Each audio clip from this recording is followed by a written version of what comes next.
বিশ্বনবীর শানে চূড়ান্ত বেয়াদবি তারা শুরু করলো। বিশ্বনবীর গায়ের ভিতর আঘাত করা শুরু করলো।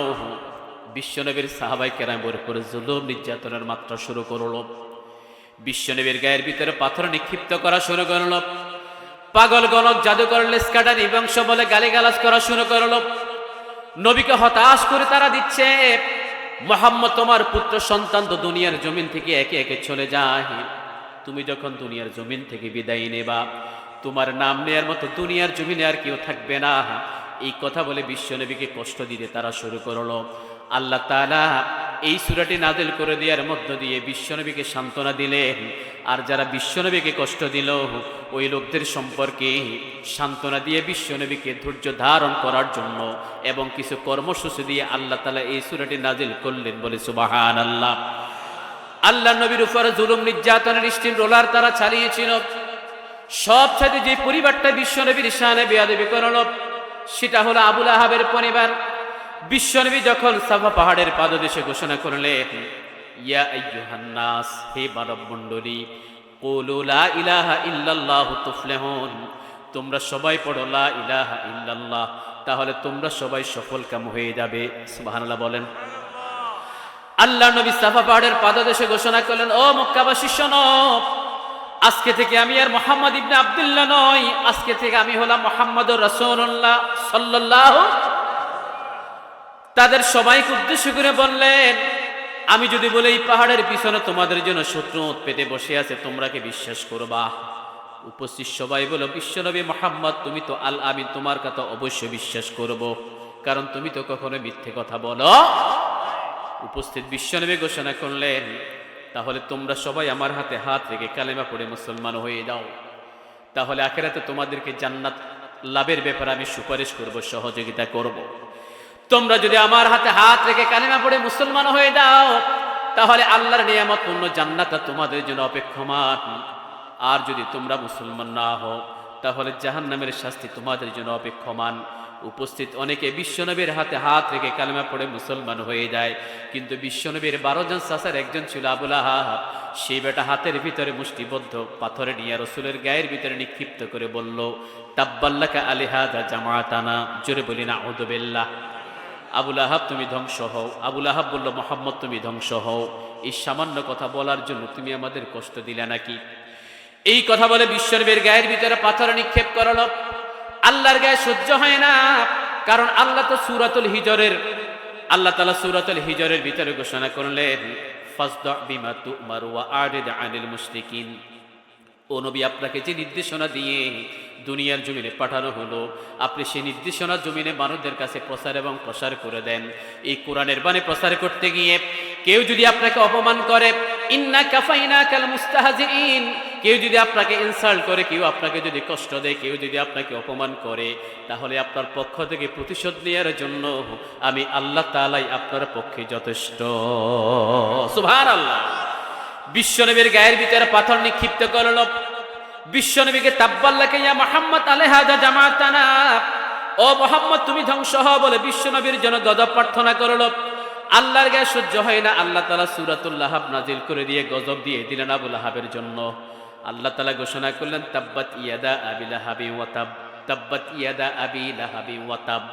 ধ্বংস হোক আবু লাহাব এবং ধ্বংস হোক আবু লাহাবের 2 হাত। কথা বলেন ঠিক কিনা? কেমনে ধ্বংস করলো আল্লাহ? তার হাতের ভিতরে ক্যান্সার রোগ, পচন রোগ। পচন রোগ যখন মানুষের শরীরের কোনো একটা পচা শুরু করে দেয়, শরীরের কোনো একটা অংশ এত বেশি দুর্গন্ধ বের হয়, তার আশেপাশে বসবাস করা কখনো সম্ভব। এই বেটার শরীরে পচন রোগ শুরু হলো, হাতগুলো পচা শুরু হয়েছে, কারণ এই অপবিত্র হাত দিয়ে বিশ্বনবীর পবিত্র দেহ মোবারকে সেই বেটা পাথরে নিক্ষিপ্ত করেছে। কথা বলেন ঠিক কিনা?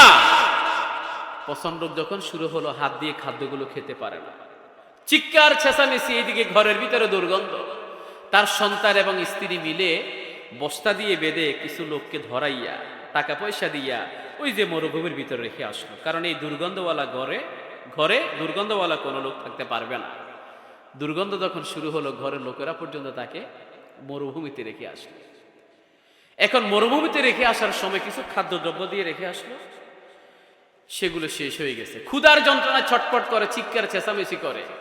এইদিকে সেখানে পায়খানা প্রস্রাব করে মোটামুটি সব একাকার। এখন যখন ক্ষুধার যন্ত্রণা চটফট, পরিবার লোকদের কাছে চিৎকার করে খাদ্য চায়, খাদ্য চায়, পরিবারের লোকেরা কাছে যেতে পারে না, দুর্গন্ধ, একে তো পচা দুর্গন্ধ, অন্যদিকে পায়খানা প্রস্রাবও আছে না নাই। দূর থেকে খবুজ রুটিগুলো নিক্ষিপ্ত করে, সেগুলো গিয়ে ওই যে পায়খানা প্রস্রাবের ভিতরে পড়ে, আর এই বেটা হাত দিয়ে তো ধরতে পারে না, জিব্বা দিয়ে চেটে চেটে সেগুলো খায়। নাউজুবিল্লাহ বলেন না। এই যে হাত দিয়ে খেতে পারে না, জিব্বা দিয়ে চেটে চেটে খায়, একটা সময় সে বেটা দুনিয়া থেকে বিদায় নিল। এই যে তার অপকর্মের শাস্তি বিশ্বনবীর শানে বেয়াদবি করলো, প্রতিশোধ কে নিলেন? কথা বলেন, কে নিলেন? এখনো বলবো, সারা বিশ্বের জমিনে নবীর ওয়ারিস আলেমদের সাথে কেউ যদি বেয়াদবি করে, আলেমদের পক্ষে প্রতিশোধ দেওয়ার জন্য আমার আল্লাহ আছে না নাই? বলেন, আছে না নাই? আল্লাহ বলছেন, ইন্না কাফাইনাকাল মুস্তাহজিইন। নবীর উপরে প্রতিশোধ নিলে, নবীর শানে বেয়াদবি করলে যদি প্রতিশোধ আল্লাহ নিতে পারেন, নবীর ওয়ারিস আলেমদের সাথে বেয়াদবি করলে আল্লাহ কি বসে থাকবেন? কথা কি বুঝা গেছে কিনা? আবু লাহাবের পরিবার বিশ্বনবীর সাথে সর্বোচ্চ বেয়াদবি করল।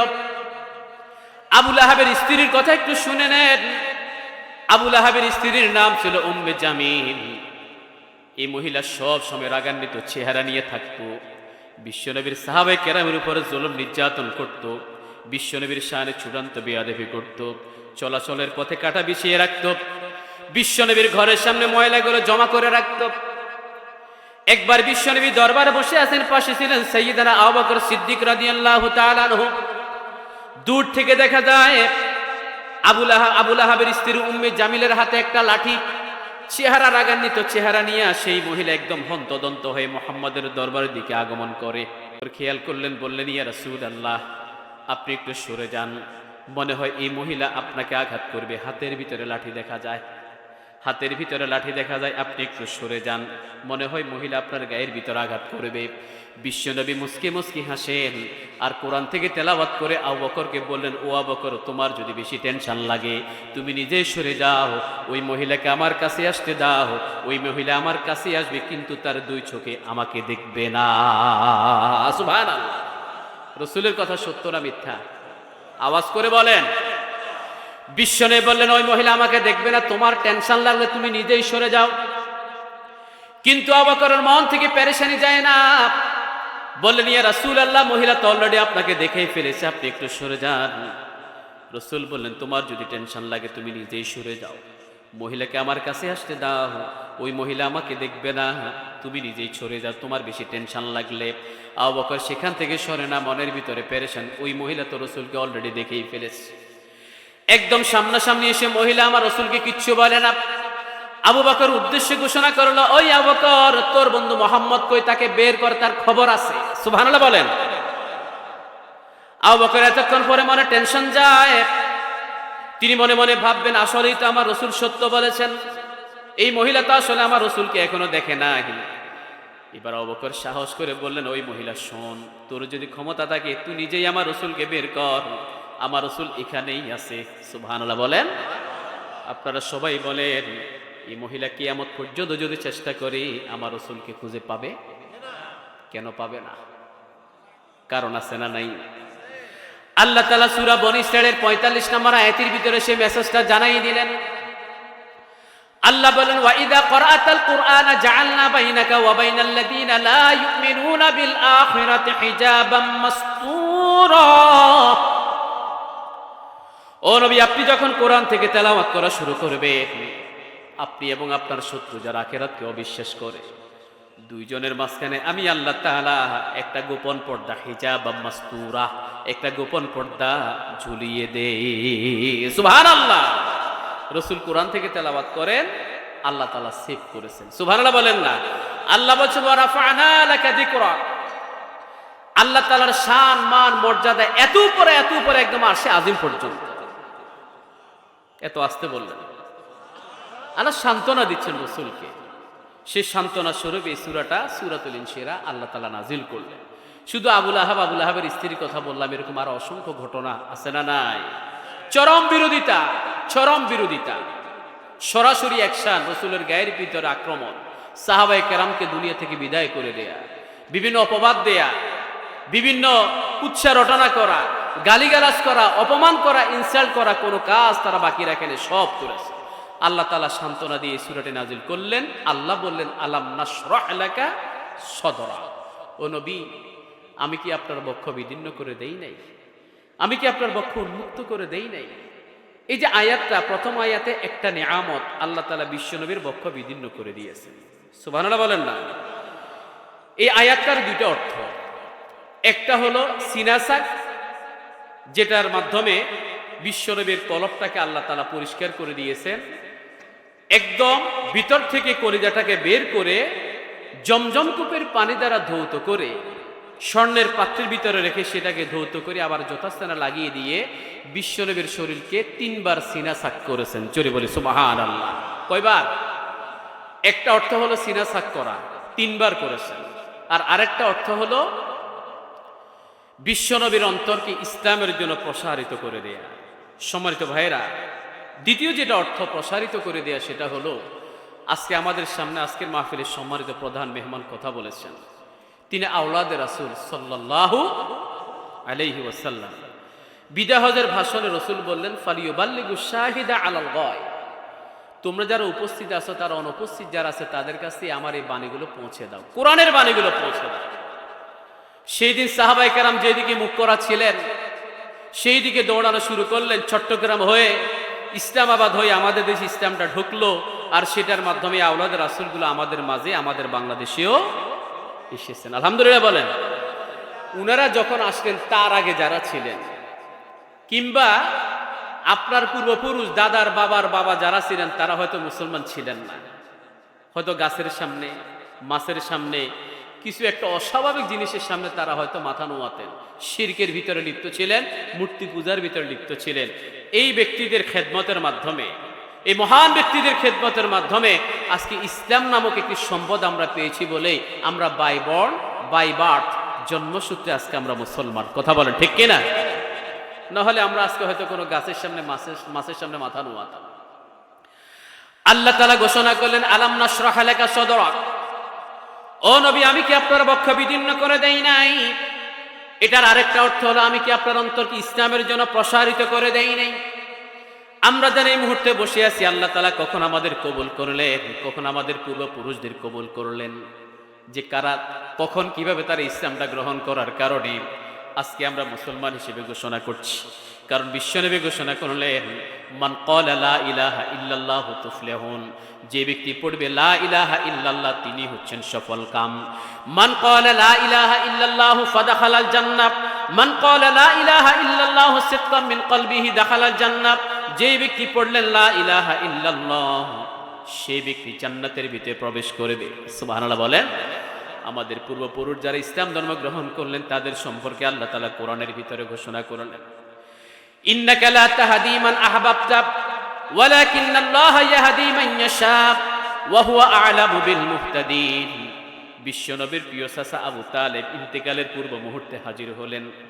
রাসূল কানের কাছে গিয়ে বললেন, চাচা আপনি কালেমাটা পড়ে নেন, দুনিয়ার কোনো মানুষ জানবে না, জানতে দেয়া হবে না, আপনি শুধু আমাকে শুনিয়ে শুনিয়ে চলে যান, তাহলে আল্লাহর সামনে আপনার জন্য সুপারিশ করতে পারবো। সুবহানাল্লাহ বলেন। মুসলমান হয়ে যাবেন। ঠিক এই মুহূর্তে আবু জেহেল, আবু লাহাব, উতবা, শাইবা তারা সবাই কানের কাছে এসে বলল, লিডার আপনি যদি মুসলমান হয়ে যান তাহলে হরতন, ইস্কাবন, তুরুফ আমরা কেমনে খেলবো? আপনি যদি মুসলমান হয়ে যান সীমান্তে 6 ইঞ্চি বোতলে ছোড়া চালেন, এটা কেমনে করব? আপনি যদি মুসলমান হয়ে যান সুদের কারবার, ঘুষের কারবার কেমনে করব? আপনি যদি মুসলমান হয়ে যান তাহলে সালিশ বিয়ারিটা আমরা কেমনে করব? আপনার তো মুসলমান হওয়া যাবে না, আপনি আমাদের দলে থাকতে হবে। এই কথাটা শোনার সাথে সাথে আবু তালেব ভাতিজাকে বলল, ভাতিজা তুমি সত্য, তোমার কোরআন সত্য, তোমার দিন সত্য, তবে দুনিয়ার মানুষদের কাছে বিশ্বাসঘাতক হতে পারবো না, তোমার ধর্মটা গ্রহণ করতে পারবো না, আমি এই ধর্মটা গ্রহণ করে জাতির কাছে বিশ্বাসঘাতক হতে পারবো না। জোরে বলি নাউযুবিল্লাহ। বিশ্বনবী চোখের পানি ছেড়ে দিয়ে দোয়া করলেন। আল্লাহ তাআলা ওহী নাযিল করে জানাই দিলেন, ইন্নাকা লা তাহদি মান আহবাবতা ওয়ালাকিন্নাল্লাহা ইয়াহদি মান ইয়াশা ওয়া হুয়া আ'লামু বিল মুহতাদিন। ও নবী আপনি যাকে মহব্বত করেন, যাকে আপনি ভালোবাসেন তাকে আপনি হেদায়েত দিতে পারবেন, আমি আল্লাহ যার প্রতি মহব্বত করব, যার প্রতি ইচ্ছে করব, তাকে আমি হেদায়েতের বন্ধনে আবদ্ধ করব। আর কে মুসলমান হবে এটা আল্লাহ ছাড়া অধিক আর কেউ জানে না। কথা বলেন ঠিক কিনা? আল্লাহ বলেন ফামান ইউরিদিল্লাহু আন ইয়াহদিয়াহু ইয়াশরা সাদরাহু লিল ইসলাম। আল্লাহ যাকে ইচ্ছা হেদায়েত দান করেন আর তার অন্তরকে ইসলামের জন্য প্রসারিত করে দেন। আমাদের পূর্বপুরুষকে ইসলামের জন্য প্রসারিত করে দিলেন বলে আজকে আমরা মুসলমান। ঠিক একই রকম ভাবে আমার নবীর অন্তরকে ইসলামের জন্য প্রসারিত করে দিয়েছেন। এটা হলো একটা অর্থ। আর আরেকটা মূল অর্থ হলো বিশ্বনবীর 3 বার ওপেন হার্ট সার্জারি হয়েছে। কয়বার সিনাসাক? একবার হলো হালিমাতুস সাদিয়ার ঘরে ছোট্টবেলায় 4-5 বছরের বয়স্ক যখন তিনি সেখানে লালিত পালিত হচ্ছেন তখন একবার সিনাসাক হলো। মাঠের ভিতরে বেশ চড়াচ্ছেন, আসমান থেকে জিবরিল আমিন আগমন করলেন, সাথে 2 জন ফেরেশতা। কথা কি বোঝা যায়? জিবরিল বললেন মনে হয় এই বাচ্চাটাই হবে, এ দেখো তো চেক করে। আরেকজন গিয়ে বিশ্বনবীর পিছনের জামা মোবারক উপর দিকে তুলে দেখলেন পিঠের ভিতরে মোহরে নবুয়ত। সুবহানাল্লাহ বলেন। মুহাম্মদ নামাঙ্কিত মোহরে নবুয়ত, সিল, নবুয়তের সিল। মাঠের ভিতরে শুইয়ে দেওয়া হলো, বুকটাকে চিরা আলাদা করা হলো, কলিজাকে বের করে স্বর্ণের পাত্রের ভিতরে রেখে জমজম কূপের পানি দ্বারা ধৌত করে আবার যথাস্থানে লাগিয়ে দিয়ে আবার আগের মতো সিলাই করে দেওয়া হলো। জোরে বলি আল্লাহু আকবার। ঢুকিয়ে দেওয়ার সময় বিশ্বনবীর অন্তরে আল্লাহর পক্ষ থেকে কিছু স্পেশাল জিনিস ঢুকিয়ে দেওয়া হলো। দয়া, মায়া, মোহাব্বত, ভালোবাসা আছে না নাই? বিশ্বনবীর অন্তরে দয়া মায়া আছে না নাই? 2-একটা এক্সাম্পল দিলে আপনাদের কোনো অসুবিধা আছে? আল্লাহর নবী তায়েফের জমিনে দ্বীন প্রচার করতে গেলেন। ছোট ছোট বাচ্চাদেরকে লেলিয়ে দেওয়া হলো, পাথর মেরে মেরে রাসূলকে আহত করছে। 3 বার বেহুশ হয়ে গেলেন। কয়বার? হুঁশ ফিরে পাওয়ার পরে হযরত যায়েদকে বললেন, সঙ্গী ছিলেন পালকপুত্র যায়েদ, চলো আর এখানে থাকবো না। ফেরত আসছিলেন, রক্ত ঝরে। এই অবস্থার ভিতরে মালাকুল জাবাল, পাহাড়ের ফেরেশতা আগমন করলেন। এসে বললেন, ইয়া রাসূলুল্লাহ, আপনি একটু অনুমতি দেন, আপনার শরীর থেকে যারা রক্ত ঝরায় তাদের সবাইকে 2 পাহাড়ের মাঝখানে গিরিখাদের ভিতরে নিয়ে মাটির নিচে দাফন করে দেব, শুধু একবার অনুমতি দেন। দয়ার নবী, মায়ার নবী, ভালোবাসার নবী, তিনি বললেন, না মালাকুল জাবাল, এটা করা যাবে না। তোমার কথা মোতাবেক এই মক্কাবাসী, তায়েফবাসী যারা আমাকে আক্রমণ করলো, নির্যাতন করলো, রক্ত ঝরাইলো, তাদেরকে যদি দুনিয়ার জমিন থেকে হালাক করে দিয়ে মাটির নিচে দাফন করে দেই গজব দিয়া, তাহলে রবের পক্ষ থেকে যে কোরআনের বাণী প্রচার করার নির্দেশ নিয়ে দুনিয়ার জমিনে আগমন করলাম, এরা যদি ধ্বংসই হয়ে যায়, এই কোরআনের বাণী আমি কার কাছে দেব? জোরে বলে সুবহানাল্লাহ। বিশ্বনবী শত নির্যাতনের মুখোমুখি হওয়ার পরেও গজবের প্রার্থনা করেন নাই। সেই বিশ্বনবী আবার 8ম হিজরিতে যখন মক্কা বিজয় সমাপ্ত করলেন, মক্কা বিজয়ের পরে আবার তিনি চিন্তা করলেন তায়েফের জমিনে যাবেন দাওয়াতি কাজ করার জন্য। একটা সময় যারা বিশ্বনবীর গায়ের ভিতর আঘাত করলো, ওই ব্যক্তিগুলো শুনলো মুহাম্মদ তায়েফে আগমন করতেছে, প্রতিশোধ নেবে। রিউমার ছড়িয়ে দেওয়া হলো, প্রতিশোধ নেবে। বিশ্বনবী আস্তে আস্তে সেই দিকে যান, আর তায়েফের লোকেরা আস্তে আস্তে বাক্স পোটলা নিয়ে চতুর্দিকে পালায়। বিশ্বনবী তায়েফের উপকণ্ঠে গিয়ে পৌঁছলেন। যারা হজ করলেন, উমরা করলেন, তারা ভালোভাবেই জানেন মক্কা তায়েফের উপকণ্ঠে একটা বুড়ির বাড়ি ছিল। ওই বুড়িটা ঘর থেকে বেরিয়ে এসে বাক্স পোটলা নিয়ে এলাকা থেকে পালাবে। ঠিক সেই মুহূর্তে আমার রাসূল সেই বুড়ির সামনে গিয়ে হাজির হলেন। বললেন, বুড়িমা, তোমার কোনো সাহায্য লাগবে কিনা? বুড়ি বললেন, হ্যাঁ বাবা, একটু সহযোগিতা করো। কোথায় যাবেন? ওই যে দূরের পাহাড়ি গ্রামে যাবে, একটু সহযোগিতা করো। বিশ্বনবী নিজের মাথার ভিতরে বাক্স পোটলা নিয়ে মহিলাকে সেই দূরের গ্রামে পৌঁছে দিয়ে ফেরত আসছিলেন। এবারে বুড়ি জিজ্ঞেস করলো, বাবা তুমি কে? কোথায় যাবে? কেন তায়েফে যাচ্ছ? তাড়াতাড়ি পালাও, মুহাম্মদ এসে তোমাকে হত্যা করবে। জোরে বলি সুবহানাল্লাহ। জিজ্ঞেস করা হলো, তুমি কে? কেন তুমি তায়েফে যাবে? বিশ্বনবী বললেন, ও বুড়িমা, যেই মুহাম্মাদের ভয়ে তুমি তায়েফ থেকে পালাচ্ছিলে, যে মুহাম্মাদের ভয়ে তুমি তায়েফ থেকে পালিয়ে দূরের গ্রামে চলে আসলাম, আমি হলাম সেই মুহাম্মদ যে তোমাকে সহযোগিতা করলো। জোরে বলে সুবহানাল্লাহ। বুড়ি বলল, তুমি যদি সেই মুহাম্মদ হয়ে থাকো, তাহলে কেন তোমার ভয়ে পালাচ্ছি? তুমি তো অসহায়ের সহায়, তুমি তো অসহায়কে সহযোগিতা করে, কেন পালাবো? তাহলে নিঃসন্দেহে প্রমাণ হলো তুমি সত্যিকারের নবী। আজকে তোমার হাতে হাত থেকে আমি গ্রহণ করে নিলাম লা ইলাহা ইল্লাল্লাহু মুহাম্মাদুর রাসূলুল্লাহ। রাসূলের অন্তরে দয়া মায়া নাই? কথা বলেন না, দয়া মায়া নাই? ওই যে মসজিদ নববীর ভিতরে কোরআনের দার্স দিচ্ছেন, আজকে যেরকম মাহফিল হচ্ছে এরকম, তবে কয়েকজন সাহাবী নিয়ে দার্সুল কোরআন করতেছে। মসজিদের ভিতরে কি হয়, দার্সুল কোরআন হয় না? সিরাতুন নবী মাহফিল হয়, তাফসিল কোরআন মাহফিল হয়, দার্সুল কোরআন মাহফিল হয়, ঠিক কি না? বিশ্ব নবীও করতেন। তো রসুল সাহাবায়ে কেরামদেরকে নিয়ে বসে দার্স দিচ্ছেন, হঠাৎ করে মসজিদ নববীর ভিতরে একটা ইহুদি এসে আস্তে করে প্রস্তাব করা শুরু করে দিচ্ছে। নাউজুবিল্লাহ বলেন না? আপনাদের মাতাব্বার হাট জামে মসজিদে কোনো হিন্দু ব্যক্তি এসে যদি প্রস্তাব করে, এই বেটা জীবন নিয়ে পালাতে পারবে? কথা বলেন, পারবে? ওখানে সেম টু সেম সাহাবায়ে কেরাম লাঠি সোটা নিয়ে মোটামুটি তাকে ধরবে। রসুল বললেন, স্টপ, থামো, এই লোকটা যেই কাজটা করতেছে সেটা আগে করতে দাও। সুবহানাল্লাহ বলেন। কি করে? আমার সাথে থাকলে আওয়াজটা জোরে হবে। কি করে? এখন নবীল উম্মি, দুনিয়ার মানুষের কাছে নিরক্ষর নবী, কাফির মুশরিকদের কাছে এটাই হলো সবচেয়ে বড় মুজিজা তাদের জন্য। একজন নিরক্ষর নবী কেমনে জানেন দীর্ঘ সময় প্রস্রাব আটকে রাখলে কিডনিতে সমস্যা হয়? সুবহানাল্লাহ বলবেন না? আজ থেকে 1450 বছর পূর্বে রসুল সেটা ভালোভাবে জানতেন। শিখাইছেন কে? রসুলের স্বয়ং শিক্ষক কে? আল্লাহ। সাহাবায়ে কেরাম বাধা দিতে গেলেন, রসুল বললেন না, তাকে আক্রমণ করা যাবে না। সেই ব্যক্তি যে কাজটা করে তাকে আগে সেটা করতে দাও।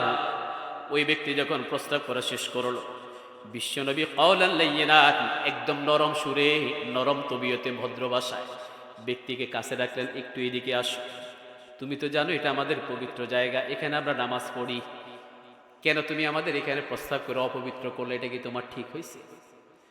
ওই ব্যক্তি এতক্ষণ ভয়ের ভিতরে ছিল, না জানি তার শরীর থেকে কল্লা আলাদা হয়ে যায়, কিন্তু মুহাম্মাদের কণ্ঠে নরম সুরটা শোনার পরে ব্যক্তির ভয়টা কেটে যায়। এবারে সেই ব্যক্তি ভুল বুঝতে পেরে রসুলের হাতে হাত রেখে ক্ষমা চেয়ে বলল, মুহাম্মদ ভুল হয়ে গেছে, ক্ষমা করে দেন। তবে আপনার আচরণ দেখে মনে হলো আসলে আপনি সত্যিকারের নবী। সুবহানাল্লাহ বলেন, আসলেই আপনি সত্যিকারের নবী। তাহলে রসুলের অন্তরে দয়া মায়া আছে না নাই? আমি হলে কল্লা আলাদা করে দিতাম, কিন্তু রসুলের অন্তরে দয়া মায়া আছে বলেই তাকে মাফ করে দিলেন। সুবহানাল্লাহ বলবেন না? ওই যে প্রথম সিনাসাক করার সময় এই দয়া মায়াতে আল্লাহ তাআলা ঢুকিয়ে দিলেন, সেটার ফলাফল ভবিষ্যৎ জীবনে সেটা প্রমাণ হয়ে গেছে। জোরে বলে আল্লাহু আকবার। দ্বিতীয়বার ওপেন হার্ট সার্জারি করা হলো, এই কোরআন যখন নাজিল করা হবে তখন, তার আগে কোরআনের একটা পাওয়ার, শক্তি আছে না নাই? কেমন শক্তি? আল্লাহ রাসূল বললেন, আমার উপরে যখন কোরআনটা নাজিল হতো, আমি যখন কোনো ঘোড়ার পিঠে কিংবা উটের পিঠে থাকতাম, এই কোরআনের ভার সহ্য করতে না পেরে ওই ঘোড়ার পা একদম শক্ত পাথুরে মরুভূমিতে হাঁটু পরিমাণ ভিতরে ঢুকে যেত কোরআনের ভারে। জোরে বলি আল্লাহু আকবার। নবী এটা বললেন, এই কোরআনের ভার সহ্য করতে না পেরে মাথাকে এত বেশি নিচু করতাম, 2 হাঁটুর মাঝখানে মাথাকে ঢুকিয়ে এত বেশি নিচু হতেন, পিঠের মেরুদণ্ডের হাড় এভাবে উটের কুজের মতো বাঁকা হয়ে যেত। আল্লাহু আকবার। এত বেশি ভার, সে ভার একমাত্র মানুষ সহ্য করতে পারে বলেই এখানে হাফেজে কোরআন আছে না নাই? লাউ আনজালনা হাযাল কুরআনা আলা জাবালিন লারাআইতাহু খাশিআম মুতাসাদ্দিআ মিন খাশিয়াতিল্লাহ। যদি এই কোরআন কোন পাহাড়ের উপরে নাজিল করা হতো, এই পাহাড় এই কোরআনের ভার সহ্য করতে না পেরে জ্বলে পুড়ে একদম সারখার হয়ে যেত। কথা বলেন ঠিক কিনা? একমাত্র মানুষ পারবেন, আর আমাদের নবী এক্সট্রা অর্ডিনারি মহামানব। এটা দুনিয়ার মানুষদের সাথে মিলালে কোনো ধরনের হবে না। এক্সট্রা অর্ডিনারি মহামানব, সে মহামানবকে আল্লাহ তাআলা বাছাই করলেন এই কোরআনের জন্য। আর দুনিয়াতে হাফেজে কোরআনদেরকে আল্লাহ তাআলা সুযোগ দিচ্ছেন এই সিনার ভিতরে এই কোরআন হৃদয়ঙ্গম করার জন্য। জোরে বলে সুবহানাল্লাহ। 3 নম্বর ওপেন হার্ট সার্জারি হলো বিশ্বনবীর মেরাজের পূর্ব মুহূর্তে উম্মে হানি রাদিয়াল্লাহু তাআলা আনহার ঘরের ভিতরে বিশ্বনবী বিশ্রামরত। ঠিক তার আগে আল্লাহ তাআলা ওপেন হার্ট সার্জারি করার মধ্য দিয়ে শারীরিক সক্ষমতা নিয়ে আসলেন, যেন সপ্ত আসমান ভেদ করে নিজের কাছে ডেকে নিয়ে যাবেন। প্রত্যেকটা নবী রাসূল আল্লাহকে বললেন, রব্বি আরিনি, রব্বি আরিনি, আল্লাহ আমরা আপনাকে দেখতে চাই। আল্লাহ বলছেন, লাম তারানি, আমাকে দেখতে পাবে না। কিন্তু আমার নবী চাইলেন না। এরপরেও আল্লাহ তাআলা নিজের দর্শন দিলেন, দেখা দিলেন, নিজের কাছে ডেকে নিলেন। সেই দৃষ্টিকোণ থেকে আমার নবীর মর্যাদা বেশি নাকি কম? জোরে বলেন, বেশি না কম? বিশ্বনবীকে নিজের কাছে ডেকে নেবেন, সপ্ত আসমান ভেদ করে, মহাশূন্য ভেদ করে, মধ্যাকর্ষণ শক্তি ভেদ করে। এই যে একটা শারীরিক সক্ষমতা দরকার, ওই সক্ষমতা আনার জন্য আল্লাহ তাআলা 3 নম্বর ওপেন হার্ট সার্জারি করলেন। এই জন্য আল্লাহ বললেন, আলাম নাশরাহ লাকা সদরা, ও নবী কি আমি কি আপনার সিনা সাক করে দেই নাই? আমি কি আপনার বক্ষ বিদীর্ণ করে দেই নাই? মেরাজের ঘটনা আমাদের বলা উদ্দেশ্য নয়, তবে ছোট্ট কয়েকটা কথা আপনাদের শিক্ষার জন্য বলতে হবে, এটা বলা উচিত। এই সূরার দাবি কিন্তু এখানে আল্লাহর নবীকে নিজের দরবারে নিয়ে গেলেন, তাশাহুদ পড়েন, গ্রিটিংস ওয়েলকাম হলো পারস্পরিক ফেরেশতাদের সাথে আল্লাহর সাথে। এবারে আল্লাহ তাআলা জিবরিল আমিনের হাওলা করে দিলেন, ও জিবরিল যাও আমার প্রিয় হাবিবকে আমার সৃষ্টির আদি সম্পর্কে জ্ঞান দাও। প্রথমে জান্নাতের ভিতরে নিয়ে যাওয়া হলো, সুবহানাল্লাহ বলবেন না? জান্নাতের ভিতরে নিয়ে যাওয়ার পর একটা ঘরের সামনে নিয়ে যাওয়া হলো। ওই ঘরের ভিতরে একটা বড় তালা ঝুলানো আছে। জিবরিল বলেন, ইয়া রাসূলুল্লাহ আপনি তালাটা খোলেন, মনোযোগ দিয়ে কথাটা শুনেন, আমলের বিষয়। আল্লাহ নবী বলেন, আমার কাছে তো কোনো চাবি নাই। জিবরিল বলেন, ইয়া রাসূলুল্লাহ দুনিয়ার কোনো মানুষকে এই ক্ষমতা দেয়া হয় নাই, এই তালাটা খোলার কোনো নবীকে দেয়া হয় নাই, একমাত্র আপনাকে দেয়া হয়েছে তালাটা খোলা, আপনি তালাটা খুলতে পারবেন। তো কেমনে খুলবো? আপনি বিসমিল্লাহ পড়েন, তালার উপর হাত রাখেন, দেখবেন তালাটা খুলে যাবে। বিশ্বনবী বিসমিল্লাহ পড়লেন, তালার উপর হাত রাখলেন, আর ঠাস করে তালাটা খুলে যায়, বলে সুবহানাল্লাহ। তালা খুলে যাওয়ার পরে বিশ্বনবী ঘরের ভিতরে ঢুকলেন। একটা ঘরের ভিতরে 4টা কর্নার, যেই ঘরের ভিতরে ঢুকলেন সেই ঘরের ভিতরে 4টা কর্নার। আপনারা সবাই আমার সাথে আছেন না গেছেন? নবী যে ঘরের ভিতরে ঢুকলেন সেই ঘরের ভিতরে 4টা কর্নার। সূরা মুহাম্মাদের 15 নম্বর আয়াতের ভিতরে সেই মেসেজটা আল্লাহ তাআলা জানাই দিলেন, ফিহা আনহারু মিন মাইন গায়রি আসিন। একটা হলো পানির নহর, যে পানির ভিতরে কোনো আর্সেনিক নাই। ওয়া আনহারু মিন লাবানিন লাম ইয়াতাগায়্যার তা'আমু। আরেকটা হলো দুধের নহর, যে দুধের ভিতরে কোনো পানি মিশ্রিত নাই, কোনো সমস্যা নাই, কখনো নষ্ট হয় না। ওয়া আনহারু মিন খামরিল লাযযাতিল লিশশারিবিন। আরেকটা হলো শরাবের নহর, যে শরাবটা খেলে নেশাগ্রস্ত হয় না। জোরে বলি আল্লাহু আকবার। ওয়া আনহারু মিন আসালিন মুসাফফা। আরেকটা হলো পরিশোধিত মধু, যে মধুর ভিতরে চিনির শিরা মিশানো নাই। কথা বলেন ঠিক কিনা? এই 4টা নহরকে একসাথে করলে হয়ে যায় ইন্না আ'তাইনা কাল কাউসার। জোরে বলি আল্লাহু আকবার। জিবরিল বলেন, ইয়া রাসূলুল্লাহ এটাই ঘরের মালিক আপনি, হাউজে কাউসারের মালিক আপনাকে বানিয়ে দেয়া হলো। কিন্তু বিশ্বনবী খুশি হতে পারলেন না। বললেন, ও জিবরিল আমাকে দিয়েছো, আমি খুশি হলাম, কোনো সমস্যা নাই, তবে আমার উম্মত কি পাবে সেটা আমাকে আগে বলো। মেরাজে যাওয়ার পরে বিশ্বনবী উম্মতকে ভুলেন নাই। জিবরিলের কোনো উত্তর নাই, আকাশের দিকে তাকাইলেন, আল্লাহ তাআলা ওহী নাজিল করে জানাই দিলেন, ও জিবরিল আমার হাবিবকে বলে দাও তার উম্মতেরা প্রত্যেকটা ভালো কাজ শুরু করার আগে যদি এই ঘরের তালা খোলার চাবিটা একবার যদি উচ্চারণ করে, তাদের সবার জন্য এক একটা হাউজে কাউসারের পেয়ালা বাজেট থাকবে, বলে সুবহানাল্লাহ। এবার আমার সাথে মনোযোগে যদি আপনারা থাকেন সবাই বলবেন, এই ঘরের তালা খোলার চাবিটা কি ছিল? এখনো কিছু ভাই চুপচাপ আছে। কি ছিল? বিসমিল্লাহ ছিল। তার মানে প্রত্যেকটা ভালো কাজ শুরু করার আগে যদি বিসমিল্লাহ পড়ে শুরু করা যায়, হাউজে কাউসারের পেয়ালা আমাদের জন্য বাজেট থাকবে। জোরে বলি ইনশাআল্লাহ। এখন ভালো কোনটা মন্দ কোনটা সেটা বুঝার মতো জ্ঞান আল্লাহ আপনাকে আমাকে দিছে না? আচ্ছা এক্সাম্পল দিচ্ছি। আসর নামাজ পড়ে বের হইলেন, আপনাদের গ্রামে ডিসেলেন আছে না? ডিসেলেন আছে না? টুপি মাথার উপরে আছে, সুবহানাল্লাহ সুবহানাল্লাহ তাসবিহ হাতের ভিতরে জপতেছেন। এই 2টা পেঁয়াজ দে, বাংলা সিনেমা চলে, এই তো না এক চলে আসছে, মার মার সুবহানাল্লাহ সুবহানাল্লাহ। আছে না নাই? হ্যাঁ, কিছুক্ষণ পরে যাকে আপনি দিছেন, দে তোর গত 3 মাসের বাকি ছিল সুদের টাকা। কিসের টাকা বাকি ছিল? ফেরত দে। আসর নামাজ পড়ে আবার খুঁজতেছে, তো ওই বেটাও দিয়ে দিছে। দেওয়ার পরে বিসমিল্লাহ 100 200 300 সব গুনে গুনে পকেটে রাখতেছেন বিসমিল্লাহ। এই সুদের টাকা লেনদেন করার সময়, বাংলা ফিল্ম দেখার সময়, ফেসবুকের ভিতর উল্টাপাল্টা জিনিস দেখার সময় বিসমিল্লাহ পড়া যায় কিনা? আচ্ছা বিসমিল্লাহ না পড়ে কাজটা করা যায় কিনা? কথা বলেন না। তার মানে এখান থেকে কি শিক্ষা পেলাম? এই কাজগুলো কোনো ভালো কাজ। আওয়াজ করে বলেন, এগুলো কোনো ভালো কাজ। বাচ্চা দোকানে পাঠাইছে, বাবা যা তোর চাচার দোকান থেকে আমার জন্য একটা, আসার সময় অনেক সাইনবোর্ড দেখে সিগারেটের নাম কি কি যেন আছে, ডার্বি ডার্বি, একটা ডার্বি নিয়ে আসিস। ও শুন, তোর চাচাকে বলবি আবার একটু ধরাই দিতে, আছে না? তো এখন গেছে ছেলে, সিগারেট ধরা নিয়ে আসতেছে, চিন্তা করলো এটা যদি মোমবাতির মতো যদি নিভে যায়, এই জন্য আস্তে করে একটা একটা টান দিয়ে আসতেছে। ঠিক আছে, ছেলেকে শিখাচ্ছে বাবা। তো আপনি আমি যখন সিগারেট খাচ্ছি, ছেলেকেও পাঠাচ্ছি, আবার নিজেরা যখন গালের ভিতরে দিয়া বিসমিল্লাহ, ঠিক আছে? হ্যাঁ, সিগারেট বিসমিল্লাহ পড়ে ধরানো যাবে তো? কথা বল, যাবে তো? তো এটাও যদি ধরানো না যায় বিসমিল্লাহ পড়ে, তার মানে বোঝা গেল এটা কোনো ভালো কাজ, ভালো কাজ না। এরকম আপনি চিন্তা করলে অনেকগুলো পাবেন। আমি জাস্ট 2-3টে উদাহরণ দিয়েছি আপনাদেরকে। তার মানে আপনি বুঝার মানুষ, বুঝের মানুষ, আপনি ভালো কোনটা মন্দ কোনটা সেটা বুঝার জ্ঞান আল্লাহ আপনাকে দিয়েছেন, ঠিক কিনা? এরকম খুঁজে খুঁজে ভালো কাজগুলো শুরু করার আগে আমরা সবাই জোরে বলেন কি পড়বো? জান্নাত থেকে এবার একটু জাহান্নাম থেকে ঘুরে আসি। যাবেন কিনা? যেতে চাই না। তবে রসুলকে, বিশ্বনবীকে দূর থেকে দেখানো হয়েছে। আপনাদের লক্ষ্মীপুর বাজারে যে হাসপাতালগুলো আছে সেখানে আইসিইউ আছে না? আছে না? রোগীকে যখন দেখতে যায় ছোট্ট একটা গ্লাসের ফাঁক দিয়ে রোগীকে দেখানো হয়, ভিতরে ঢুকতে দেওয়া হয় না। দূর থেকে রোগীর স্বজনরা বলে ঠিক আছে ঠিক আছে, আমরা আছি, টেনশন করিও না, আল্লাহর হাওলা ঠিক হয়ে যাবে। কিন্তু জাহান্নামে যাদেরকে রসুলকে দেখানো হলো দূর থেকে গ্লাসের অপর প্রান্ত দিয়ে, তাদের ঠিক হয়ে যাওয়ার কোনো সুযোগ নাই। জাহান্নামের শাস্তিগুলো বিশ্বনবীকে দেখানো হচ্ছে একের পর এক। কয়েকটা শাস্তি সম্পর্কে বলতে হবে, এটা হলো তাফসীরের দাবি। বিশ্বনবীকে প্রথম যে শাস্তিটা দেখানো হলো সেটাই হলো নামাজ না পড়ার শাস্তি। একটা পাথরের উপরে তার মাথাটাকে রেখে আরেকটা পাথর দ্বারা চূর্ণ বিচূর্ণ করা হয়। আপনাদের লক্ষ্মীপুরে ইট খোলা আছে না নাই?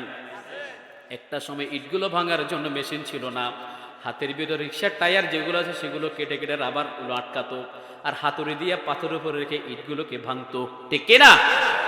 ঠিক একই রকম ভাবে পাথরের উপরে মাথাটাকে রেখে আরেকটা পাথর দ্বারা চূর্ণ বিচূর্ণ করা হয়, আবার মাথাটা ঠিক হয়ে যায়, আবার মাথাটা চূর্ণ বিচূর্ণ করা হয়, আবার মাথাটা ঠিক হয়ে যায়। এভাবে চেইন রিয়েকশন অনবরত চলতেই আছে। রসুল জিজ্ঞেস করলেন, জিবরিল বলো এই ব্যক্তিগুলো কারা? জিবরিল বললেন, ইয়া রাসূলুল্লাহ, এরা হলো আপনার উম্মত। তো তাদের অপরাধটা কি? জিবরিল বললেন, ইয়া রাসূলুল্লাহ, তাদের অপরাধ হলো এদের সামনে যখন মাতব্বরহাট জামে মসজিদ থেকে নামাজের জন্য হাইয়া আলাস সালাহ বলে নামাজের জন্য ডাকা হতো, এরা সবাই আস্তে করে বাজার থেকে রাখালিয়া বাজার হয়ে, আস্তে করে ছালতাতুলি হয়ে, আস্তে করে দালাল বাজার হয়ে লক্ষ্মীপুর বাজার গিয়ে আড্ডা মারতো। এরাই হলো সেই বেনামাজি। এইদিকে মনে হয় নাই? এই আওয়াজ নাই, নাই মনে হয়? এই বেনামাজিগুলোর শাস্তি সেখানে দেখানো হয়। এবার আপনাদের কাছে প্রশ্ন, এই যে মাথাটাকে চূর্ণ বিচূর্ণ করা হচ্ছে, এই শাস্তিটা স্টেজে আমরা যারা আছি, সামনে যারা বসে আছি, মাইকের আবার যারা শুনছেন, মনে মনে হলো সিদ্ধান্ত নেন, আপনারা বলেন এই শাস্তিটা আমরা কেউ পেতে চাই? আওয়াজ হয় না, পেতে চাই? আপনি বলেন তাহলে কি করতে হবে? তাহলে কি করতে হবে? মেরাজের পূর্বে আলাম নাশরাহ লাকা সদরাক সিনা সাক করা হলো, আর মেরাজে যাওয়ার পরে নামাজের শাস্তিরা বিশ্বনবী দেখলেন, এই শাস্তিটা আমরা কেউ পেতে চাই না। কথা বলেন ঠিক কিনা? তাহলে আমাদের 5 ওয়াক্ত নামাজ পড়তে হবে ইনশাআল্লাহ। আজকে যারা মাহফিল আয়োজন করলেন, মূলত এগুলো শেখানোর জন্যই তারা মাহফিলটা আয়োজন করেছে। আপনারা শিখবেন, যারা আয়োজন করলেন তাদের জন্য একই কথা। ভাই, শুধু মাহফিল আয়োজন করলে ক্ষান্ত হব না, আমরা একসাথে সদল বলে দলে দলে আসসালাতু খায়রুম মিনান নাওম যখন বলা হবে, হাইয়া আলাস সালাহ যখন বলা হবে, দলে দলে দলবদ্ধভাবে মসজিদে জামাতে শামিল হব, ঠিক কিনা? তাহলে এই মাহফিল আমাদের কাজে আসবে, হেদায়েতের ওয়াসিলা হবে। না হলে এই মাহফিল যুগ যুগ ধরে করলেও কোনো লাভ হবে না। 1 নম্বর শাস্তি বেনামাজের শাস্তি। 2 নম্বর শাস্তি দেখানো হচ্ছে আমার ভাইয়েরা, কিছু মানুষের শরীর থেকে আজদি আজদি পিতলের নখ দ্বারা রক্তাক্ত করে, চিৎকার চেঁচামেচি কান্নাকাটি করে, হাহাকার করে, আবার শরীরটা ঠিক হয়ে যায়, আবার আজদি আজদি রক্তাক্ত করে আবার ঠিক হয়ে যায়। বিশ্বনবী জিজ্ঞেস করলেন, এই ব্যক্তিগুলো কারা? কেন তাদের এই শাস্তি দেওয়া হচ্ছে? জিবরিল বললেন, ইয়া রাসূলুল্লাহ, এরা হলো আপনার সেই সমস্ত উম্মত যারা মাতব্বরহাট বাজারের ভিতরে বসে বসে একজন আরেকজনের পিছনে ছগলখড়ি করে, আছে না নাই? গীবত করে, শেকায়েত করে, পরনিন্দা করে। কালকে দিনের বেলা দেখবেন আনসারী সাহেবের এত কথাবার্তা বলার দরকার কি? এত ওয়াজ করার দরকার কি? এত রাত জেগে কোনো দরকার আছে? এরকম কথা বলার মতো লোক পাওয়া যাবে? অমুক বাড়ির তমুকের কি হলো, অথবা অমুকের সাথে অমুকের ঝগড়া লাগিয়ে দিয়ে মাঝখানে সালিশ বিয়ারি করে টাকা খায়, আছে না নাই? ছগলখড় মামলাতে জড়িয়ে দেয়, মারামারি লাগিয়ে দেয়, আবার চা দোকানের ভিতরে বসে বসে কেমনে গীবত করে, শেকায়েত করে, একদম ইসলামী তরিকায় মোতাবেক কেমনে করে দেখেন। তাওবা তাওবা, আস্তাগফিরুল্লাহ আস্তাগফিরুল্লাহ বললে তো গীবত হবে, না বলে পারতেছি না, আল্লাহ তুমি মাফ করো। এ পর্যন্ত সব শরীয়ত মোতাবেক। এরপরে একখান শুরু গীবত, আছে না নাই? দেখছ অমুক বাড়ির এটা অনেক কাজ করলো, এটা কোনো দরকার আছে? আল্লাহ না বলে তো পারতেছি না, আল্লাহ মাফ করো, বলে তো গীবত হবে। তাও আস্তাগফিরুল্লাহ বলেন, এরকম বান্দা দুনিয়াতে নাই? বলেন আছে না নাই? তাদের শাস্তিটাও বিশ্বনবী মেরাজে গিয়ে দেখে এসেছেন। এবার আবার আপনাদের প্রশ্ন, এই শাস্তি এখানে আমরা যারা আছে আমরা কেউ পেতে চাই? কথা বলেন, পেতে চাই? তাহলে এই অপরাধের সাথে আমাদের কোনো সম্পর্ক থাকবে না। জোরে বলেন, থাকবে। 3 নম্বর শাস্তি, আরেকটা শাস্তি, মোট 4টা শাস্তির কথা বলবো, অনেক লম্বা আলোচনা, সেই দিকে যাব না। 3 নম্বর শাস্তি, কিছু ব্যক্তিকে রক্তের নদীর ভিতরে সাঁতার কাটানো হচ্ছে, বড় বড় পাথর গিলানো হচ্ছে, তাদের গলা দিয়ে নামতে চায় না, জোর করে গিলানো হয়, চিৎকার কান্নাকাটি হাহাকার। রসুল বললেন এই ব্যক্তিগুলো কারা? জিবরিল বললেন ইয়া রাসূলুল্লাহ, এরাও আপনার উম্মত। তো তাদের অপরাধটা কি? তাদের অপরাধ হলো তারা 100 টাকায় 10 টাকা হারে সুদ খায়। আছে না না? সুদখোর আছে? আমাদের এদিকে তো বেয়ারের উপরে লাগে। কিসের উপরে? ধানের উপরে, চালের উপর। আর এখন স্বর্ণ দোকানগুলোতে আমাদের মা বোনেরা হাতের মোজা পায়ের মোজা লাগাইয়া সেখানে নখ দিয়ে সেখানে স্বর্ণ বন্ধক দেয়। আছে না নাই? সম্পূর্ণ সুদ। আর হিন্দুরা এই সুদের সয়লাভ করে দিচ্ছে সমাজের ভিতরে, এনজিওগুলো সয়লাভ করে দিচ্ছে। তাদের শাস্তি বিশ্বনবী জাহান্নামে দেখে আসলেন। সুদের 70টা শাস্তি আছে, গুনাহ আছে। কয়টা? জোরে বলেন, কয়টা? আওয়াজ না করলে বুঝবো আপনারা এই কাজের সাথে যুক্ত আছেন। সুদের কয়টা শাস্তি? 70টা। সর্বনিম্ন শাস্তি হলো নিজের আপন মাকে বিয়ে করে জেনা করা। এত আসতে বললেন যে নাউজুবিল্লাহ। নিজের আপন মাকে বিয়ে করে জেনা করা সর্বনিম্ন শাস্তি। আর সর্বোচ্চ শাস্তি হলো আল্লাহর সাথে গোলাগুলি করতেছে। আল্লাহ দেখি আপনি AK-47 দিয়ে গুলি করেন, আমিও করতেছি, কে কাকে পরাজিত করে। মানে আল্লাহর সাথে যুদ্ধ ঘোষণা করা। সাধারণ করোনা হলে, চিকনগুনিয়া হলে বিছানার ভিতরে শুয়ে থাকে, নড়াচড়া করতে পারে না, সেই বেটা আবার আল্লাহর সাথে যুদ্ধ ঘোষণা করে। জোরে বলি নাউযু বিল্লাহ। এই শাস্তির সাথে আমাদের কোনো সম্পর্ক, এই অপরাধের সাথে আমাদের কোনো সম্পর্ক থাকবে না। কথা বলেন ঠিক কি না? 4র্থ নম্বর অপরাধের কথা বলেই আমি আমার আলোচনা পরবর্তীতে যাব। কিছু লোক, নারী এবং পুরুষ, তাদেরকে বলা হলো যাও, তোমাদের কাছে 2টা পাতিল রাখা আছে, একটা হলো সুস্বাদু গোশত আর একটা হলো পচা গোশত। এদেরকে যখন ছেড়ে দেওয়া হলো যাও তোমাদের যেটা ইচ্ছে সেটা তোমরা খাও।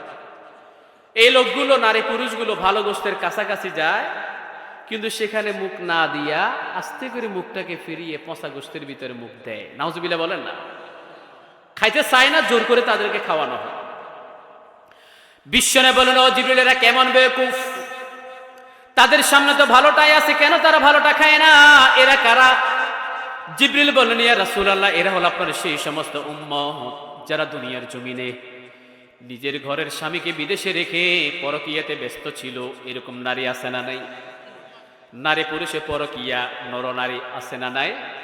আবার BF GF আছে কিনা বলেন? আমি যে মসজিদে খুতবা দেই, বারিয়ারহাট কেন্দ্র জামি মসজিদ, আপনারা হয়তো অনেকে চিনেন। সোজা গেলে চট্টগ্রাম শহর, বামে গেলে সাজেক, খাগড়াছড়ি। মাঝে মধ্যে এই দিক থেকে লক্ষ্মীপুর থেকে অনেক ভাইয়েরা বাইকার, ট্র্যাকস্যুট, একই পোশাক পরিহিত নারী এবং পুরুষ, অথবা পুরুষ পুরুষ, তারা সবাই জোড়ায় জোড়ায় যায়। তবে মাঝে মধ্যে দেখা যায় তাদের সাথে নারীরাও আছে। তুই তাই করে কথা বলে, সিগারেট ফুঁকে ধাক্কাধাক্কি করে। আমি সন্দেহ করলাম হয়তো বিশ্বাস করে তারা স্বামী স্ত্রী, কিন্তু স্বামী তো স্ত্রীকে, স্ত্রীর স্বামীকে তুই তাই করে বলে না। ধাক্কাধাক্কি করার দরকার নাই, কারণ তাদের বৈধ সম্পর্ক করার জন্য ঘর আছে না নাই? রাস্তা দাঁড়িয়ে ধাক্কাধাক্কি করার তো কোনো দরকার, শিয়াল কুকুরের মতো যেখানে সেখানে ব্যবহার করার তো কোনো সুযোগ নাই। একদিন আমার মসজিদের সামনে সিগারেট ফুটতেছে, নারী এবং পুরুষ, এমন ধমক দিলাম সরে গেছে। কিন্তু হতাশ হলাম এই সমস্ত মেয়েদেরকে, পুরুষদেরকে দেখলে বোঝা যায় না এরা পুরুষ না নারী, একই পোশাক।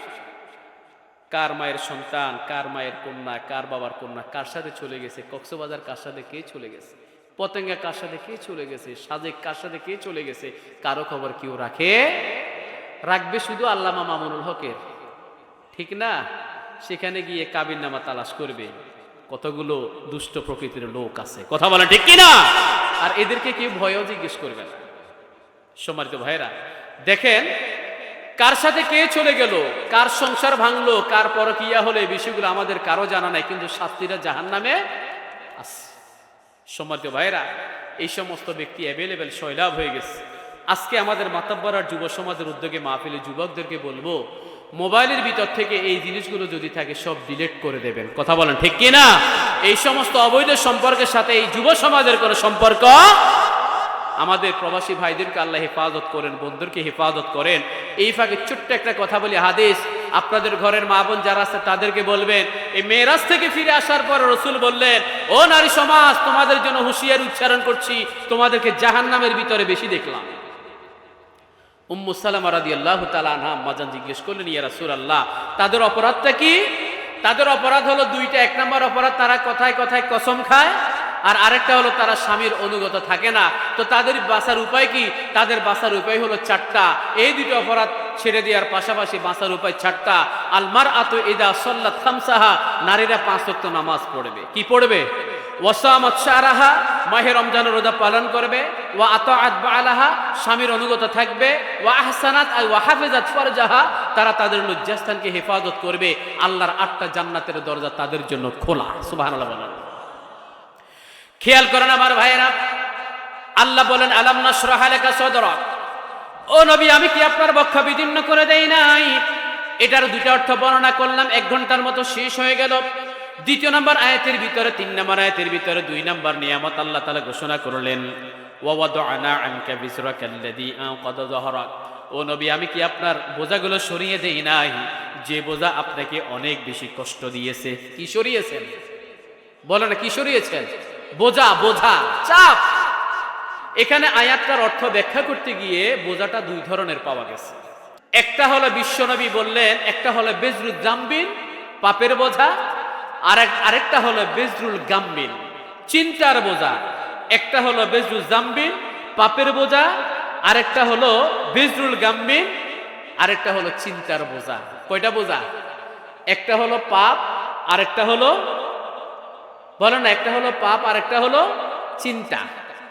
এখন পাপের বোঝাটা আমরা সবাই বুঝি, কিন্তু তার আগে আপনাদের কাছে প্রশ্ন হলো, রসুল কার পাপের কথা চিন্তা করতেন? নিজের পাপ নাকি উম্মতের পাপ? আমার রসুলের কোনো গুনাহ আছে না? তো শুরুতেই বলেছি, আল্লাহ তো মাফ করে দিলেন সবকিছু করার আগেই, লিয়াগফিরা লাকাল্লাহু মা তাকাদ্দামা মিন যামবিকা ওয়া মা তাআখার। ও নবী, আমি আপনার সামনের পিছনে যত ভুল ত্রুটি আছে যদি থাকে সব আমি অগ্রিম মাফ করে দিলাম। তার মানে আমার রসুলের জিন্দেগিতে কোনো গুনাহ নাই, কিন্তু উম্মতের আছে না নাই? মূলত আমার রসুল উম্মতের গুনাহ নিয়ে বেশি টেনশনে আছে। শুরু থেকে যারা ছিলেন, আপনাদের কাছে একটা প্রশ্ন করি, নবী রাসূলদের দায়মি সুন্নাত কয়টা? মনে আছে কয়টা? 4টা। 4র্থ নাম্বার দায়মি সুন্নাহ হলো তারা সবাই রাতের 3য় ভাগে তাহাজ্জুদ নামাজে লিপ্ত হতেন। সুবহানাল্লাহ বলেন। আমার বিশ্বনবী তাহাজ্জুদ নামাজের ভিতরে সব সময় সিজদায় পড়ে থাকতেন। তাহাজ্জুদ নামাজের ভিতরে বিশ্বনবী আল্লাহর দরবারে যে দোয়াটা সব সময় করতেন সেটাই হলো, আল্লাহুম্মা ইয়া উম্মতি, আল্লাহুম্মা ইয়া উম্মতি, আল্লাহ আমার উম্মতকে বাঁচান। বিশ্বনবী সিজদায় পড়ে উম্মতের জন্য চিন্তা করেন তাহাজ্জুদ নামাজে, আর উম্মত রাতের 3টা পর্যন্ত মোবাইলের ভিতরে ঠেলাঠেলি করে সকালবেলা ফজর নামাজ না পড়ে সকাল 11টায় ঘুম থেকে উঠে। আছে না নাই? আছে না নাই? বিশ্বনবী উম্মতের পাপের চিন্তায় বিভোর। এই জন্য বিশ্বনবী দৈনিক 70 বার উপরে তাওবা ইস্তিগফার করতেন। আরেকটা হাদিসের ভিতরে আসলে বিশ্বনবী 100 বার উপরে তাওবা ইস্তিগফার করতেন। মূলত উম্মতের পাপের চিন্তায় তিনি বিভোর। উম্মতকে এই শিক্ষা দেওয়ার জন্য, আমার জিন্দেগির ভিতরে কোনো গুনাহ নাই, আমি যদি এতবার তাওবার ইস্তিগফার করি তাহলে তোমাদের গুনাহ থাকা অবস্থায় তোমাদের কত হাজার বার আল্লাহর দরবারে তাওবা করা দরকার। ঠিক কি না? করা দরকার আছে। এখান থেকে উঠে যাওয়ার আগে তাওবা ইস্তিগফার করে আমরা আল্লাহর দিকে ফিরে যাব ইনশাআল্লাহ বলেন। 2য় নম্বর অর্থ হলো বেজরুল গাম্বিন, মারাত্মক কথা, চিন্তার বোঝা। কি চিন্তার বোঝা? জাহান্নাম থেকে উম্মতকে বাঁচানোর চিন্তার বোঝা। দুনিয়ার জীবনটা একটা সময় শেষ হবে কি হবে না? না সারা জীবন বেঁচে থাকবো? হ্যাঁ, অনেকে তো স্বপ্ন ছিল, স্বপ্ন এখন আর দুলিশ্বাত হয়ে গেছে। ঠিক কিনা? সারা জীবন বেঁচে থাকবো না, একটা সময় আল্লাহর ডাকে সাড়া দিতে হবে। আখিরাতের জমিনে যখন চলে যাব, বিচার ফয়সালা এখনো শুরু হয় নাই। কানা মিকদারুহু 50 আলফা সানা, 50,000 বছর মানুষের আকাশের দিকে তাকিয়ে শুধু বলবে ইয়া নফসি ইয়া নফসি, জোরে বলি আল্লাহু আকবার। আর তখন আমার রাসূল কি করছেন? মাকাম মাহমুদা, প্রশংসিত জায়গা, সিজদার ভিতরে পড়ে আছে। সুবহানাল্লাহ বলবেন না? মানুষেরা হাহাকার চিৎকার চেঁচামেচি করল, ইয়া নফসি বলে চিৎকার চেঁচামেচি করে, কিন্তু আমার বিশ্বনবী মাকাম মাহমুদার ভিতরে সিজদার ভিতরে পড়ে পড়ে বিশ্বনবী শুধু উচ্চারণ করেন রব্বি হাবিলি উম্মতি, জোরে বলি আল্লাহু আকবার। হুফাতান উরাতান মুশাতান গুরলাহ ইহশারুন নাসু ইয়াউমাল কিয়ামাহ হুফাতান উরাতান মুশাতান গুরলাহ। আখিরাতের জমিনে মানুষেরা খালি পা উলঙ্গ খতনাবিহীন অবস্থা আকাশের দিকে তাকিয়ে থাকবে আর শুধু ইয়া নফসি করবে। আর আমার বিশ্বনবী সিজদার ভিতরে পড়ে পড়ে রব্বি হাবলি উম্মতি বলে চিৎকার করবে। 50,000 বছর যখন শেষ হয়ে গেল, আল্লাহ তাআলা তার নজর রহমত বিশ্বনবীর শানে বর্ষণ করলেন। নবীর উদ্দেশ্যে আল্লাহ তাআলা নজর রহমত বর্ষণ করে বললেন, ইয়া হাবিবি, ও আমার বন্ধু, ইরফা রাসাক, মাথা তোলেন, সালতুতা, আপনার মনের কি কথাবার্তা আছে সেটা বলেন, ওয়াশফা তুশাফা, আজকে আপনি যা সুপারিশ করবেন আমি আল্লাহ তাআলা আপনার সব সুপারিশ কবুল করব, বলি সুবহানাল্লাহ। এই যে বেজরুল গাম্মেন চিন্তার বোঝা, উম্মতকে বাঁচানো চিন্তার বোঝা তার মাথার উপরে ছিল। ওই বোঝা চিন্তা করতে করতে বিশ্বনবী মাথাকে হাঁটুর কাছে নিয়ে যেতেন। পিঠের মেরুদণ্ডের হাট উটের কুজের মতো বাঁকা হয়ে যেত। আল্লাহ তাআলা ঘোষণা করলেন, ওয়াদানা আনকা ফিসরাকাল্লাযী আনকাযা যাহরা, ও নবী আমি কি আপনার বোঝা সরিয়ে দেই নাই? যে বোঝার চাপ আপনাকে অনেক বেশি কষ্ট দিল, আমি কি আপনার বোঝা সরিয়ে দেই নাই? বিশ্বনবীর চিন্তার বোঝা আল্লাহ তাআলা দূর করাচ্ছেন। বললেন, ইরফা রাসাক, মাথা তোলেন, সালতুতা, আপনার মনের কি কথাবার্তা আছে সেটা বলেন, ওয়াশফা তুশাফা, আজকে আপনি যা সুপারিশ করবেন আমি আল্লাহ তাআলা সব সুপারিশ কবুল করব, বলে সুবহানাল্লাহ। বিশ্বনবী মাথা তুললেন, দোয়া করা শুরু করলেন। নবী নিজে ঘোষণা করলেন, ইন্না লিকুল্লি নাবিয়্যিন দাওয়াতাম মুস্তাজাবা, সব নবী রাসূলদের জন্য একটা দোয়া ছিল, করলে কবুল, ফায়াদউ লাহা, সব নবী রাসূল দুনিয়ার জমিনে নিজের জন্য দোয়াটা করে ফেলেছেন, ইল্লা আনা, একমাত্র আমি ছাড়া, ইন্নিকতাবাতু শাফাতান দাওয়াতি ইলা ইয়াউমিল কিয়ামাহ, আমি আমার উম্মতের জন্য দোয়াটা করব বলে আখিরাতের জন্য সেই দোয়াটা রেখে দিয়েছি। সুবহানাল্লাহ। বিশ্বনবী মাথা তুললেন, একটা দোয়া করালেন। আল্লাহ বললেন, আপনার দোয়া কবুল, আর কি আছে বলেন। রসুল আবার দোয়া করলেন, আল্লাহ বললেন দোয়া কবুল, আর কি আছে বলেন। রসুল বললেন, আবার দোয়া করলেন, আল্লাহ বললেন কবুল, আর কি আছে বললেন।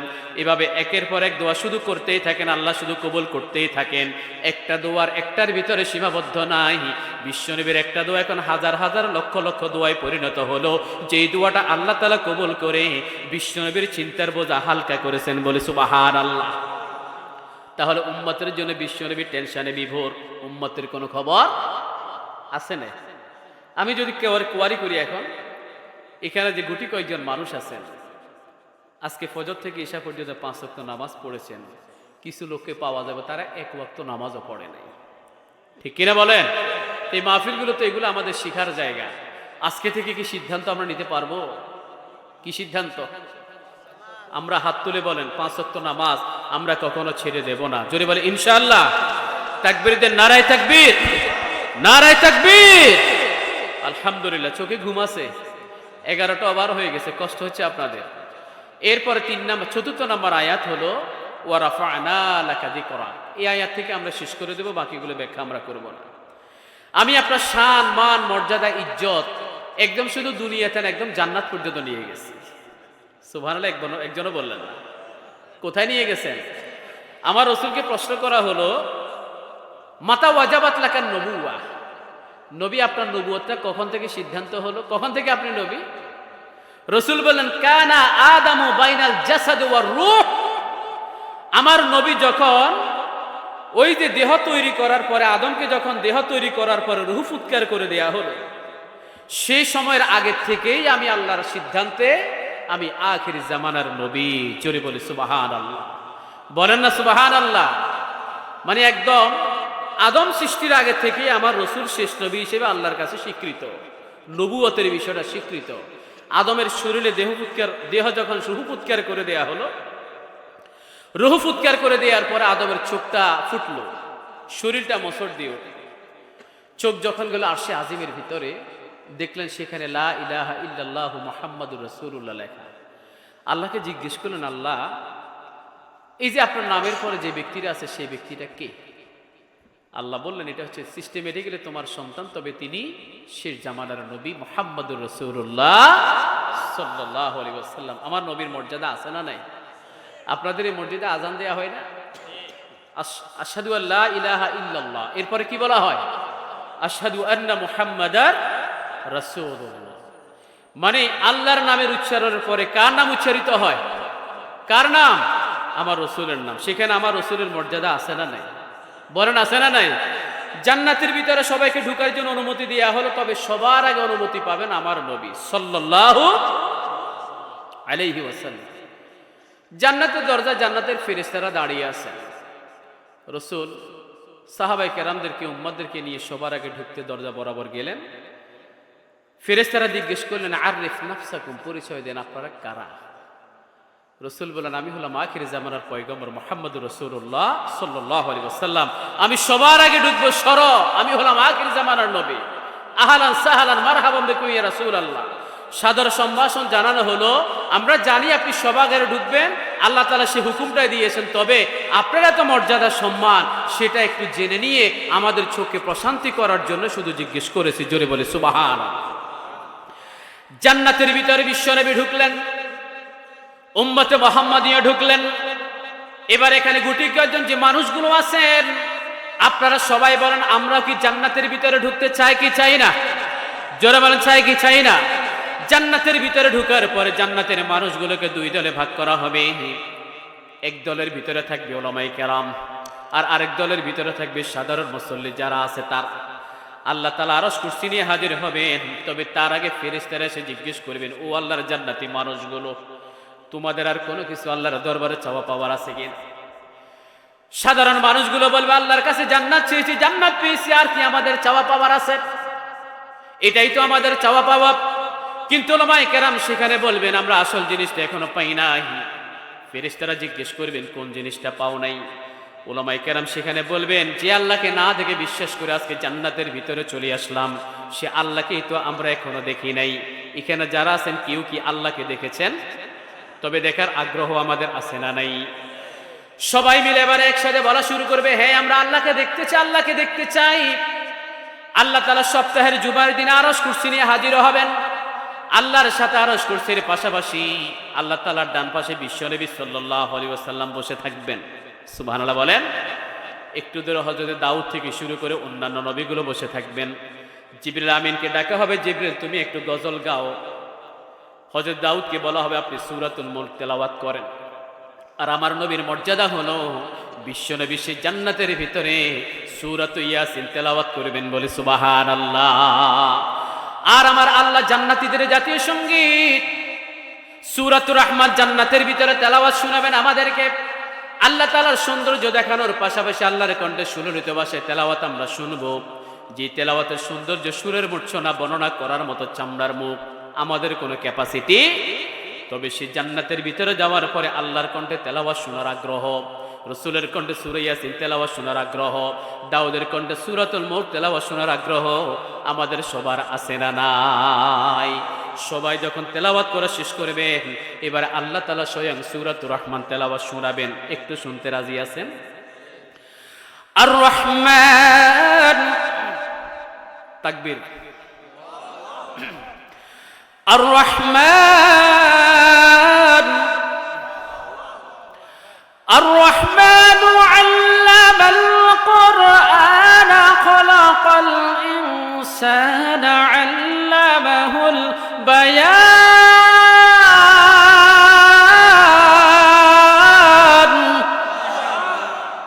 জান্নাতে আল্লাহর কণ্ঠে এই সূরাটা তেলাওয়াত শুনবেন। এটা কিসের সুর? আল্লাহর সুরের মূর্ছনায় বান্দা কোথায় হারিয়ে যাবে তার কোনো দিশা থাকবে না। জোরে বলি আল্লাহু আকবার। তো সেখানে আমার রাসূলের মর্যাদাও ছিল কি ছিল না? তিনি কোন সূরা তেলাওয়াত শোনাবেন? সূরা ইয়াসিন। সম্মানিত ভাইয়েরা, আমি আগেও বলেছিলাম, এই জমিনে আবু জেহেল, আবু লাহাব, উতবা, শায়বার নাম সম্মানের সহিত নেয়ার মতো কেউ নাই, কিন্তু মুহাম্মদের নাম শোনার পরে দরুদ এবং সালাম পৌঁছানোর জন্য আমরা সবাই আসি না নাই? লিল্লাহি তাকবীর। সম্মানিত ভাইয়েরা, তারা অপপ্রচার চালায়। মনে রাখতে হবে, আল ইনসানু হারিসুন আলা মা মুনিআ। কোন একটা নিষিদ্ধ বিষয়ের প্রতি নিষেধাজ্ঞা জারি করলে সেই দিকে মানুষ আরো বেশি যায়। কথা বলে ঠিক কিনা? বিশ্বনবী দাস দিচ্ছেন মক্কার জমিনে, কাফের মুশরিকদের সামনে কোরআনের বাণী প্রচার করছে। তখন ছিল হজের মৌসুম, নিষেধাজ্ঞা জারি করা হলো। যত বিশ্বের মানুষগুলো আসলো হজ করার জন্য, তাদের সামনে ঘোষণা করা হলো, খবরদার, হজ করতে আসলা, হজ করে আবার যথাযথ চলে যাবে।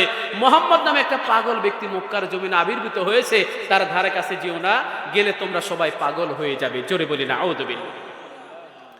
পৃথিবী থেকে মানুষগুলো গেল, তাদের কাছে একটা নতুন কথা তাদের কানে বাজলো। বললো, একটা নতুন কথা শুনলাম, এই এখানে নাকি একটা পাগল আছে মোহাম্মদ নামে। আমার যদি মনে নাও থাকে, তুমি আমার একটু মনে করিয়ে দিবা। এই পাগলটাকে শেষ পর্যন্ত না দেখে মক্কার জমিন থেকে আমরা কেউ যাব না। জোরে বলেন না সুবহানাল্লাহ। শেষ করে দিচ্ছি আমার ভাইয়েরা। হজ যখন শেষ হয়ে গেল, কাফির মুশরিকরা অপপ্রচার চালাইল। সারা পৃথিবী থেকে যারা হজ করার জন্য মক্কার জমিনে আগমন করলেন, তারা হজ শেষ করার পরে মোহাম্মদকে তালাশ করে। আজকে যে মাতাব্বরহাট যুব সমাজ যে মাহফিলে বাস্তবায়ন করলেন, তাদের ভিতরে স্বেচ্ছাসেবক আছে না নাই? এরা আমাদেরকে গার্ড অব অনার দিয়ে স্টেজ পর্যন্ত নিয়ে আসলেন, প্রোটেকশন দিয়ে পর্যন্ত নিয়ে আসলেন। ঠিক একই রকম ভাবে হজের মৌসুমে বিশ্বনবী সাহাবায়ে কেরাম সেখানে দায়িত্ব পালন করছেন। সুবহানাল্লাহ বলেন।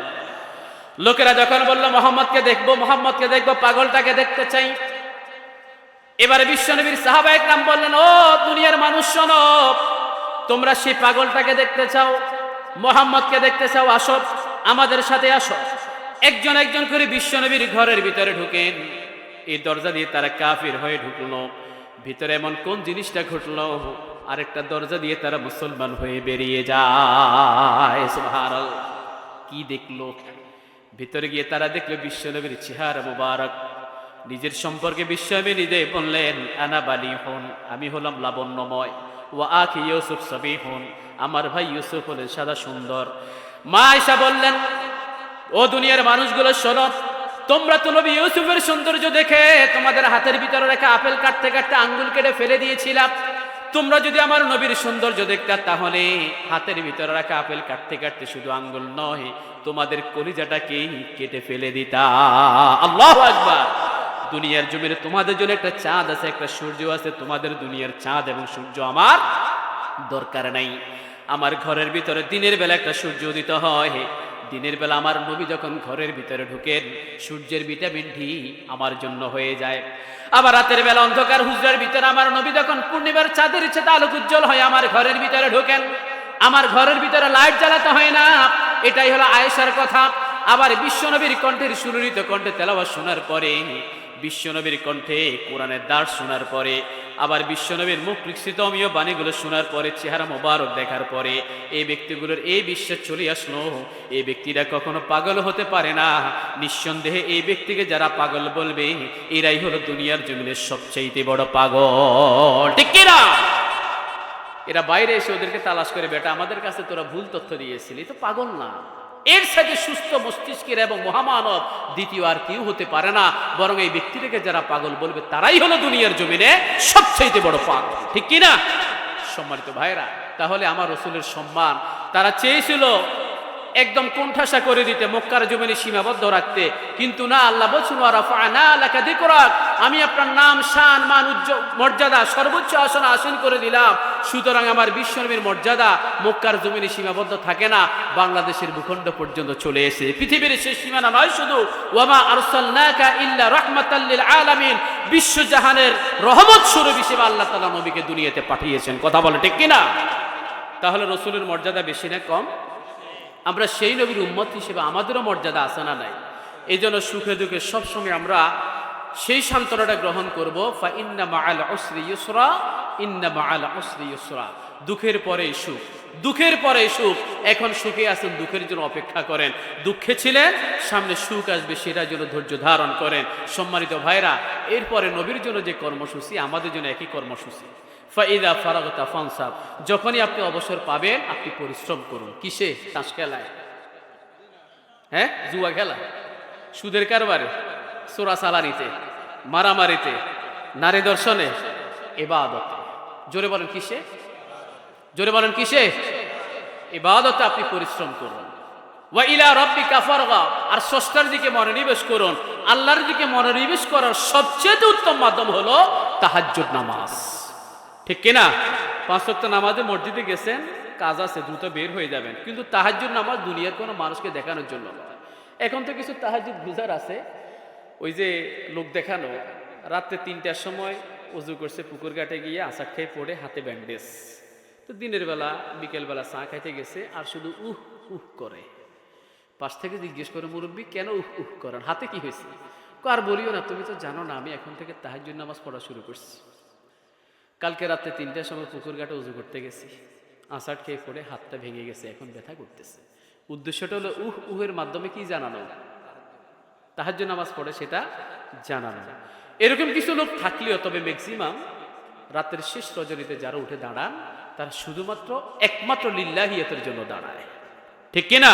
বিপদে আছেন, মুসিবতে আছেন, পেরেশানিতে আছেন, টেনশনে আছেন, একটাই কথা, ইস্তাঈনু বিস-সাবরি ওয়াস-সালাত, ধৈর্য এবং নামাজের মাধ্যমে আল্লাহর কাছে সাহায্য চান।